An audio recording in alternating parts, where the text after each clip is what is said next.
Good day and welcome to my YouTube channel. My name is Robert Ray. I'm author of Return to 0.2, and I'm here to talk to you today from my perspective on universal law. Before actually beginning, I would like to give thanks to that intelligent force living within us that breathes life and organization into us and to the universe. I would like to give thanks to our angels who guide and guard us. I would like to give thanks to our guides, our masters, and our teachers, for they enlighten us with wisdom. I would like to give thanks to you for being here and sharing time with me. Now let us begin. As a precursor to understanding universal law, we must first realize that the most important ingredient in life is balance. There must be balance in all things. We certainly understand that there must be balance when it comes to walking, running, swimming, bicycling, riding on a motorcycle. But balance doesn't end there. We need balance in ourselves. We need balance in our meals. We need balance in every aspect of life.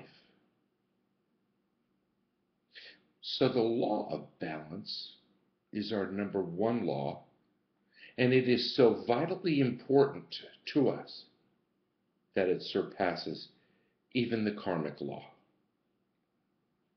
And all laws reflect back upon balance and serve it.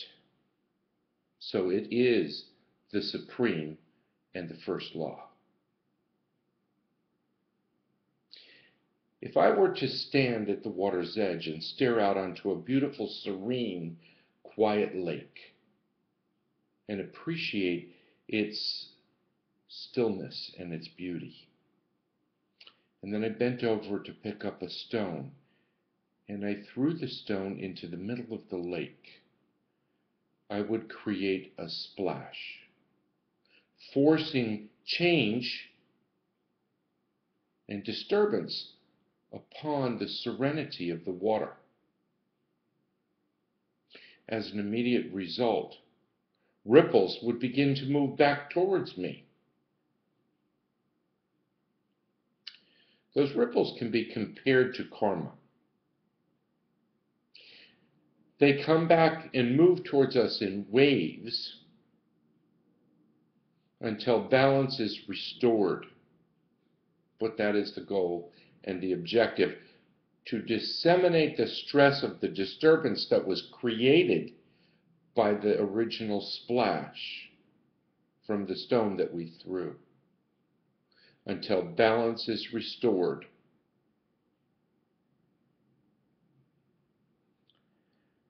Very often, we look upon life's lessons as being difficult and hard, painful. And we tend to agree that we often learn best when the lessons are hard. Well, it's time for this to begin anew. We have to end that belief. Yes, it is and it has been true, but we must move beyond that mindset. The goal and the objective here is to take that second rule of karma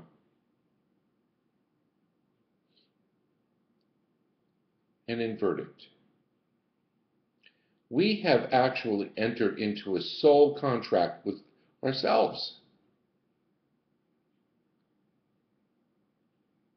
to sign on to karmic law so that we had a sure system of learning the lessons that bring us closer to our Dharma, law number 3, or our purpose in life.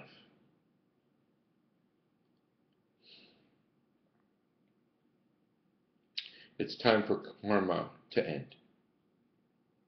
But it takes wisdom. Law number 4. And the seeking of wisdom to mitigate the karmic debts that we owe.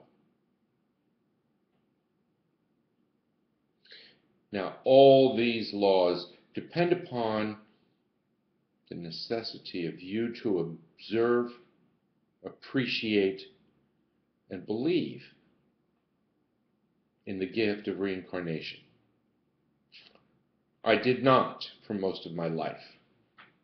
Oh, but the time I wasted. I had so much to learn. The important thing is I've gotten it. I've learned.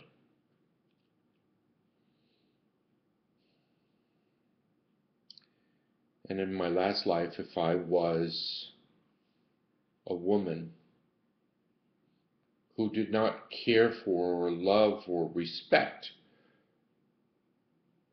her relationships, who did not observe the responsibilities of parenting with any regard, then in this life, those situations could come back and bite me. I would suffer at the irresponsible whims of my parent, perhaps. I would have relationships that would disregard me and value me less than I would hope to be valued. The balance of karmic law, until the movements bring us back into that space where energy is smooth. We've grown. We understand the cause and effect in that situation of loving less and caring less as a means of creating hurt and pain in others. So we sign on and we love more, we care more, and balance is again restored. I hope that that lesson is clear. My coldness in my last life has got to be transmuted into warmth in this life for balance to be restored. I must not just change my behavior, but I must understand why it is important for that warmth to exist in me today.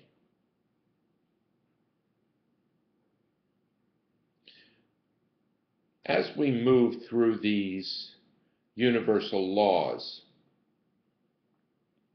we're also going to be moving towards a new contract with soul.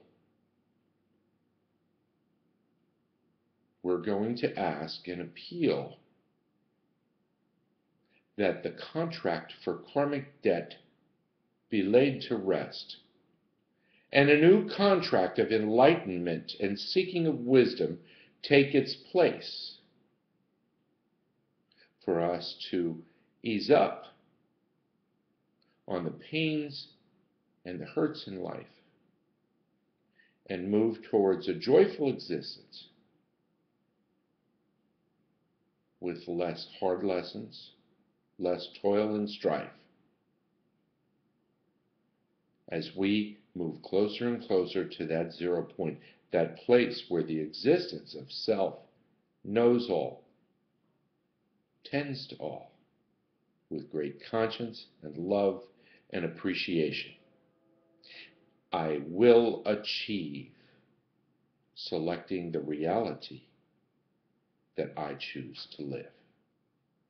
I wish you peace today, and I look forward to our time together in the future.